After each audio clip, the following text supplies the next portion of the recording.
Assalamualaikum warahmatullahi wabarakatuh. Berjumpa kembali dengan saya dalam mata kuliah metode elemen hingga. Pada video kali ini kita akan melanjutkan video sebelumnya, yang mana pada video sebelumnya kita menganalisa rangka batang dengan sub 2000. Pada video kali ini kita akan membahas masalah analisa rangka batang dengan Microsoft Excel. Tetaplah bersama saya, beberapa menit ke depan kita akan membahas analisa rangka batang dengan Microsoft Excel. Baiklah, untuk mempersingkat waktu,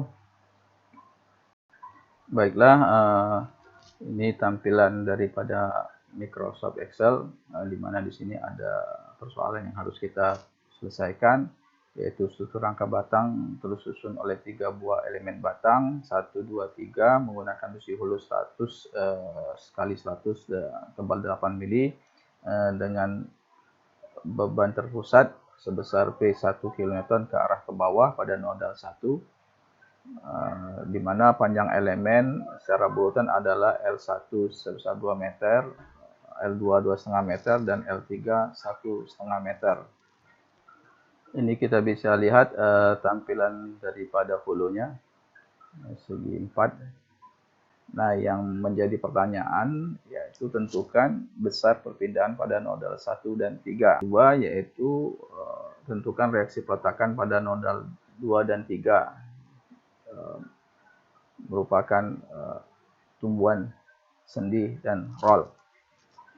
Nah, baiklah, untuk langkah solusinya, yaitu pertama, kita tentukan dahulu matriks kekakuan global masing-masing elemen batang. Namun sebelumnya kita tinjau dulu gambar berikut. Yang pertama adalah gambar struktur rangka batang yang akan kita analisa. Terus kemudian ini adalah gambar arah gaya dan perpindahan pada masing-masing elemen. Gaya dan perpindahannya itu mengikuti arah 1, 2, 3, 4, mengikuti arah sumbu global. Kemudian elemen berikutnya adalah elemen 1, 3, 4, 5, 6. Kemudian elemen 2-nya 1, 2, 5, 6. Nah, jika kita gabungkan seperti terlihat pada gambar berikut, ya, arah gaya dan perpindahan struktur rangka batang. Jadi pada nodal 1 itu arah perpindahan dan arah gayanya 1, 2, kemudian di nodal 2, 3, 4, dan di nodal 3, 5, 6. Selanjutnya kita tinjau elemen batang 1. Ini batang 1, nodal 2 ke 3. Ini kita sudah pindahkan ke sini. Nah, kita tahu bahwa hulu merupakan besi baja profil dengan modulus elastisitasnya 200.000 MPa, merupakan suatu ketetapan di dalam SNI. Terus kemudian untuk luasnya kita hitung secara manual atau bisa dilihat di tabel. Kalau secara manual kita hitung itu sama dengan luas sisi luar, yaitu 100 mili kali 100 mili atau 100 kuadrat dikurang dengan luas sisi dalam, yaitu 100 mili kita kurangkan tebalnya 2 kali 8 mili kuadrat. Ini kita dapatkan luasnya sebesar 2.944 mili kuadrat. Kemudian untuk panjang batang elemen 1 di sini 2000. Enter. Kemudian kita tahu bahwa rumus daripada kekakuan batang modulus elastisitas dikalikan dengan luas penampang dibagi dengan panjang batang. Jadi di sini kita tuliskan sama dengan 200.000 MPa kita kalikan dengan luas penampang, kemudian dibagi dengan panjang batang. Enter. Nah, ini dapatlah 294.400 Newton per milimeter. Kemudian untuk beta ini merupakan sudut kemiringan batang, ya, yang diukur daripada horizontal, garis horizontal yang melewati daripada titik awal dari batang. Misalnya sekarang titik awal batang 23, artinya garis horizontalnya ini. Terus kemudian kita dari sini kita tarik ke sini, mendapatkan derajatnya. Batang ini karena tegak lurus menjadi 90 derajat. Kemudian kita tuliskan di sini betanya 90 derajat. Nah, kemudian untuk transformasinya, rumusnya adalah untuk C itu cos beta dan S itu sin beta. Di sini kita di dalam Excel ini kita caranya adalah kita tulis cos, akan tampil seperti ini, kita klik cos. Kemudian di sini dia mintanya number. Number itu artinya kalau ini 90 derajat berarti kita bagi dengan 180 derajat, kita kalikan dengan radiannya. Radian 180 kan 3,14. Di dalam Excel itu penulisannya adalah VI buka kurung tutup kurung. Kemudian kita tutup kurung kali lalu tekan enter. Nah, itu kita tahu bahwa cos kalau 90 derajat itu 0. Jadi ini benar. Terus kemudian untuk sin-nya kita sama, ketik sama dengan kita klik sin, sini akan muncul sin, kita klik sin-nya. Kemudian dia minta nomor, number di sini sama caranya, 90 derajat dibagi dengan 180 derajat dikalikan radiannya. Kita ketikkan VI, buka kurung tutup kurung kembali, kemudian kita enter. Nah, ini kita tahu bahwa cos sin dari 90 derajat itu adalah 1. Nah, terus selanjutnya di sini sudah saya sediakan matrik daripada matrik kekakuan K1, karena di sini dia elemen ini dari titik 2 dan titik 3, di mana di titik 2 ini arah perpindahan atau arah gayanya 34 dan di titik 3, 5, 6, maka ada baris 4 baris 1, 2, 3, 4 dan 3 kolom. Nah, di mana penomoran kolomnya mengikuti daripada notasi daripada arah gaya. Kalau di sini 3, 4, 5, 6 artinya kolomnya 3, 4, 5, 6 dan barisnya 3, 4, 5, 6. Nah, terus kemudian isi daripada masing-masing sel daripada matrik ini itu kita mengikuti rumus ini. Jadi ini adalah C kuadrat. C kuadrat itu artinya cos beta kuadrat. Kemudian C kali S adalah cos beta kali sin beta. Dan selanjutnya C S juga di sini artinya sama tadi, cos beta kali sin beta, dan S kuadrat adalah sin kuadrat. Nah, jadi yang kita fokuskan di sini adalah pada sel di sini, kemudian yang lainnya tinggal mengikuti dengan memberikan tanda minus ataupun tanda plus ya. Nah, terus kemudian matrik transformasi ini dikalikan dengan matrik kekakuan. Matrik kekakuan itu yang sudah kita dapatkan, misalnya di sini EA per L1. Jadi caranya untuk mengisi matrik kekakuan elemen 1 pada sel 1 di baris 3 kolom ketiga, ini baris 3 kolom ketiga, itu kita isinya sama dengan C kuadrat dari sini dikali K. Jadi dikali matrik kekakuannya berarti K1 dikalikan dengan C kuadrat. C kuadrat berarti ini kuadrat. Karena dia 0, hasilnya 0. Terus kemudian kita lanjut ke baris ketiga, kolom keempat. Itu C kali S dikalikan K. Jadi kita kalikan matrik kekakuannya di sini. Kita kalikan dengan C dan dikalikan dengan S. Nah, jadi di sini 0 karena 0 kali 1 0 ya, karena dikalikan 0 karena CS itu 0 kali 1 0 dikalikan ini hasilnya 0. Kemudian untuk yang di sini karena nilainya sama dengan untuk kita lanjut ke baris 3 kolom 5. Baris 3 kolom 5 itu minus C kuadrat dikali K. Matrix kekakuan kali minus C kuadrat. Nah, di sini kan C kuadrat sudah ada di sini. Ini. Jadi, ini karena dia minus, tinggal kita minus daripada baris 3 kolom 3. Terus kemudian yang untuk di baris 3 kolom 6 sama karena minus CS. Jadi, kita minuskan dengan baris 3 kolom keempat. Nah, untuk yang baris keempat kolom ketiga, ini kita sama caranya, karena itu CS, jadi sama dengan baris 3 kolom 4. Kemudian untuk S kuadrat di sini belum ada. Jadi K kali S kuadratnya belum ada, kita bikin lagi. Jadi di sini lakukan perkalian K1 dikalikan dengan S kuadrat. Ini S kuadrat. Nah, dapatnya 294.400.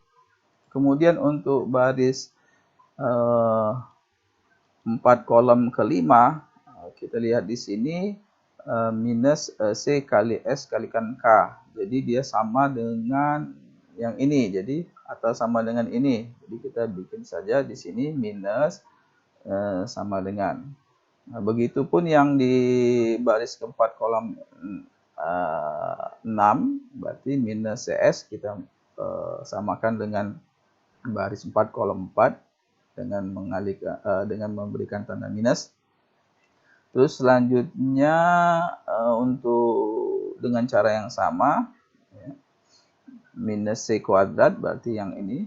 Untuk baris kelima kolom keempat minus CS, berarti CS ini. Terus kemudian C kuadrat kita ambil yang C kuadrat kali K ini. Terus kemudian untuk baris 5 kolom ke-6 CS positif, ya, K kali CS kita samakan dengan yang ini boleh. Terus kemudian untuk baris ke-6, yang baris ke-6 kolom 3 ini minus CS, kita kasih minus ini. Kemudian minus CS, minus S kuadrat kali K ini. Kemudian C kali S, kita ambil yang ini boleh. Kemudian S kuadrat, kita ambil yang ini. Nah, sampai di sini selesai kita membuat matrix kekakuan untuk elemen yang satu dengan cara yang sama kita lakukan untuk elemen 2 dan elemen 3. Untuk elemen 2, sudut betanya 126,87 derajat dari garis horizontal. Kemudian untuk elemen batang 3 itu 180 derajat betanya. Selanjutnya kita lanjutkan ke langkah kedua. Kita lakukan superposisi atau penggabungan matriks kekakuan dari ketiga elemen di atas. Di sini kita lihat matriks kekakuannya itu 6 kali 6 dari penggabungan ini seluruh elemen batang. Jadi dia barisnya ada 6, kolomnya 6. Nah, kita mulai dari baris 1 kolom 1 dengan cara kita mengklik sama dengan, kemudian kita cari di sini baris 1 kolom 1 di elemen batang 3, kemudian kita lihat di elemen batang 2. Kalau ada kita jumlahkan, kemudian kita dilihat di elemen 1, kalau tidak ada kita tekan enter.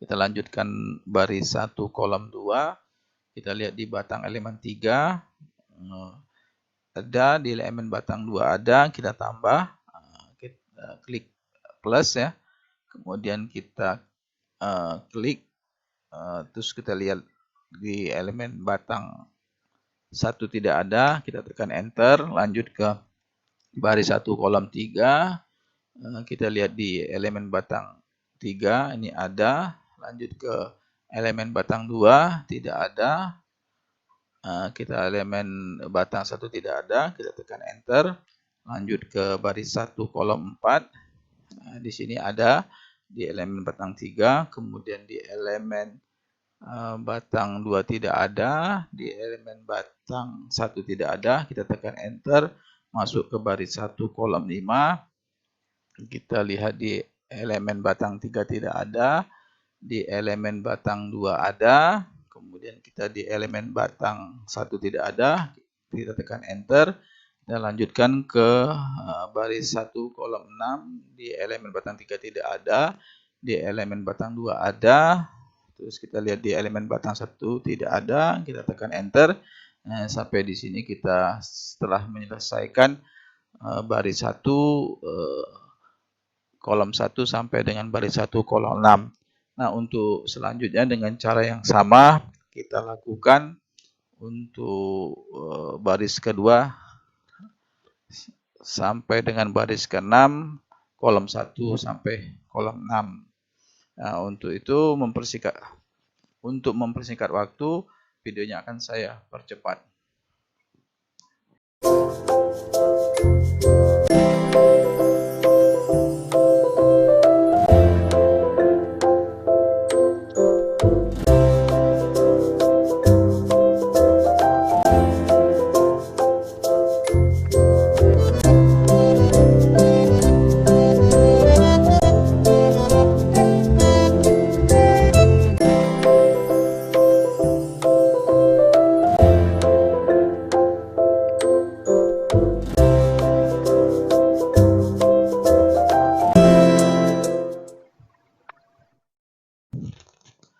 Baiklah, selanjutnya kita akan melanjutkan ke langkah ketiga, yaitu kita menentukan kondisi batas boundary condition, yaitu pada nodal 2 dan 3 yang ada peletakan sendi dan roll. Nah, di mana di sini kita tinjau di perpindahan pada nodal 2, itu arah horizontal perpindahannya U2 itu sama dengan 0, dan perpindahan arah vertikal V2-nya juga sama 0 karena ditahan oleh tumpuan sendi yang tidak bisa bergerak ke arah horizontal maupun vertikal. Terus kemudian untuk di nodal 3 itu perpindahannya ditahan pada arah sumbu X, sehingga di sini U3-nya sama dengan 0. Akan tetapi arah vertikalnya bisa bergerak, maka di sini perpindahannya tidak sama dengan 0. Nah, kemudian untuk gaya operasional itu V2 ini arah horizontal itu ditahan. Nanti kita akan mencari ini reaksi peletakannya horizontal R2X, dan untuk gaya Q2-nya itu tertahan ya, sehingga nanti ada reaksi R2Y. Nah, ini untuk tumpuan sendi. Tapi untuk yang di nodal 3 itu P3-nya atau horizontalnya ditahan sehingga ada reaksi R3X. Nanti akan kita cari. Kemudian yang untuk arah vertikalnya Q3, ini reaksinya R3Y itu sama dengan 0 karena tumpuan roll jadi bisa bergerak. Nah, itulah kondisi batas yang harus kita tentukan berdasarkan daripada jenis atau tipe peletakan pada nodal tersebut. Nah, di sini sudah saya sediakan baris dan kolom yang padan, yaitu perpindahan dan gaya arah 1, arah 2, dan arah 6. Ya, yang berpindah di sini arah 1, arah 2, dan arah 6. Ini nodal yang bergerak berpindah. Terus kemudian tentunya barisnya juga baris 1, baris 2, dan baris 6. baris 1 kolom 1 kita ambil dari matrik kekakuan yang sudah kita bikin sebelumnya. Jadi ini 1 baris 1, kita tekan enter, terus kemudian baris 1 kolom 2, ini baris 1 kolom 2 yang ini, kemudian kita tekan enter. Selanjutnya kita lanjutkan dengan baris 1 kolom 6. Ini kita tekan enter. Nah, selanjutnya baris kedua kolom pertama ini, kemudian baris 2 kolom kedua ini, terus kemudian baris kedua kolom ke-6. Nah, lanjut ke baris ke ini kolom ke-1 ini, kemudian ini baris ke-6 kolom kedua, yang terakhir di sini baris ke-6 kolom ke-6. Nah, di sini kita sudah mendapatkan matrik kekakuan untuk di nodal yang bebas. Nah, selanjutnya kita mencari K-inverse ya, daripada matrik kekakuan di nodal bebas. Ini caranya. Kita klik sama dengan di sini, kita ketikkan M inverse, di sini akan muncul M inverse, kita klik. Selanjutnya ini dia minta di array, kita sorot matrik ke K-nya, kemudian kita tekan enter. Nah, ini sudah menghasilkan nilainya, lalu kita tekan F2, lalu Ctrl Shift ditahan secara bersamaan, lalu tekan enter. Nah, ini sudah terisi semua matrik K-inverse-nya. Nah, terus kemudian untuk matrik gayanya, kita tahu bahwa di arah subu X, V1-nya, ini V1-nya 0, tidak ada. Terus kemudian untuk V2-nya, yaitu ada gaya sebesar 1 kN yang bekerja ke arah bawah, sehingga di sini kita bikin minus 1000 karena kita di sini gunakan satuan Newton, sedangkan ini 1 kilonewton berarti 1000 Newton. Dan minus adalah tanda dia arahnya ke bawah. Nah, terus kemudian untuk di nodal bebas yang di nodal 3 itu arah yang pergerakannya arah vertikal itu 0 ya. Jadi, selanjutnya kita lanjutkan ke langkah keempat, yaitu kita menghitung lendutan pada nodal bebas dengan persamaan matrik D sama dengan matrik K inverse kali matrik F. Jadi ini kita klik sama dengan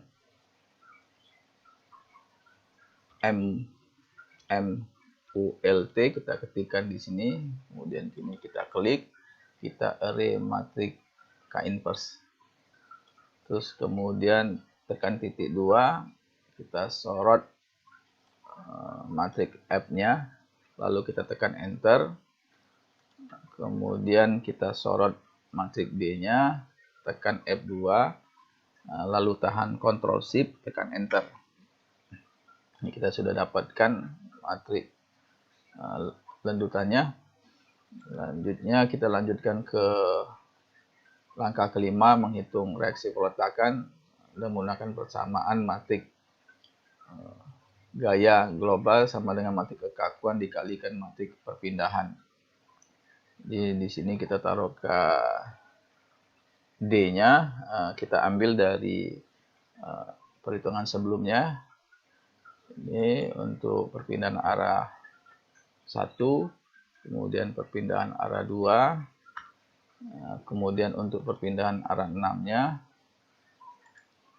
di nodal bebas, ini sudah kita input. Nah, kemudian untuk dipeletakannya dari boundary condition, kita tahu arah 3 0 perpindahannya, arah 4 juga 0, dan arah 5 juga 0. Nah, terus kemudian kita cari matrik gayanya, klik sama dengan MULT, kemudian kita klik, di sini kita sorot matrik kekakuan globalnya, kemudian tekan titik 2, lalu kita sorot matrik perpindahannya, lalu tekan enter. Nah, untuk mengisi gaya pada arah 2, 3, 4, dan 5, 6 kita sorot matrik F, tekan F2, tahan Ctrl Shift lalu tekan enter. Sampai di sini kita sudah dapatkan lendutan keseluruhan pada titik 1, titik 2, titik 3, dan gayanya ya. Ini untuk di titik 2, titik 3, dan titik 1, titik 2, dan titik 3. Ini dapat kita simpulkan di sini dari hasil perhitungannya. Nanti kita akan bandingkan dengan hasil perhitungan pada video sebelumnya dan menggunakan SAP 2000. Baiklah, dari hasil perhitungan kita menggunakan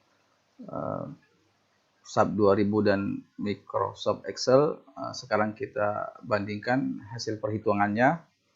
Di sini bisa kita lihat, ini adalah perhitungan menggunakan Microsoft Excel dan ini menggunakan program SAP 2000.